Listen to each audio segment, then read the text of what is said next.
This is a collaborative project where we have invited a neurodivergent artist to come to the ADHD research lab and to document their experience as they go through an entire cognitive neuroscience experiment.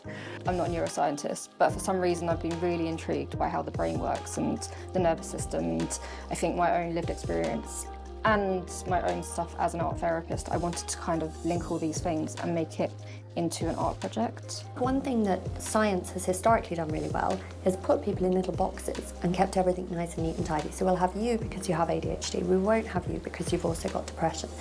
And so what you end up with is a lot of knowledge about this almost mythical group of people, this very small subset that fit this perfect little box science wants to put them in. And I think it's quite important now to recognise that we really need to represent how people exist. Traditionally, we have been seen as objects of research, and I want to see a shift from that perspective to neurodivergent people as being co-creators, co-designers, co-researchers. A problem in current scientific research is that a lot of people are treated as subjects. In participatory research, we want to treat them as participants, actual active participants in the process. So we proactively ask them what works, what doesn't, what does it feel like to go through the experiment, and we create our protocols based on that feedback. Partly there is this need to bring art and science together. The public society, they separate them a little bit, and that actually makes people scared of one. You know, I'm not interested in science because it's scary and it's, you know, I'm more artistic than I am scientific, and I think these two things have to come together. Often the people that produce these great works of art were doing so using scientific knowledge. You know, one of the things that always strikes me is we think of Da Vinci as a great artist.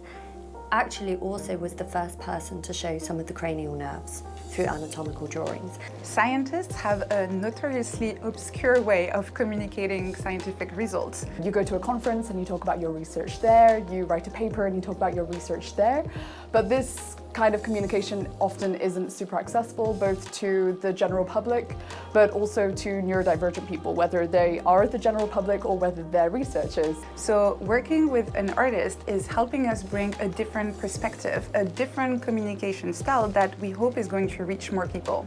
I feel like there's a lot of imagery in my head, more than words, a lot of like ideas that I just want to get out, and I feel like I'm really holding it in my body right now from doing the test. Art is an alternative way to talk about abstract ideas in a tangible way.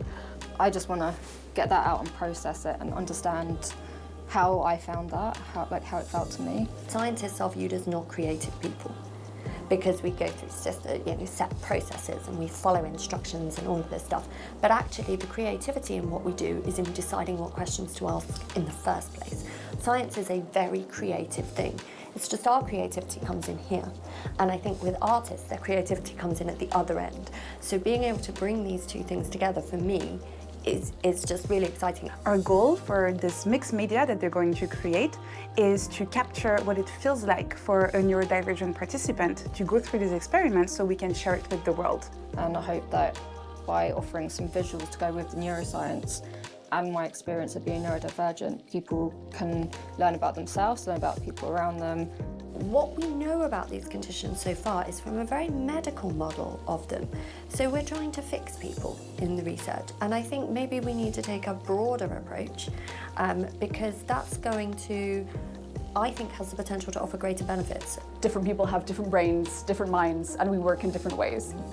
Understand difference, not in the sense of just mental illness, but in like neurodivergency of people just having a different way of experiencing the world, of processing things. That's what I really want to get in my art and have that, be seen. We're going to be able to see how these people who consider themselves to be neurodivergent, how they are creating opportunities for society. There are things that they are better at than those that aren't neurodivergent, and at the moment we are missing all that information.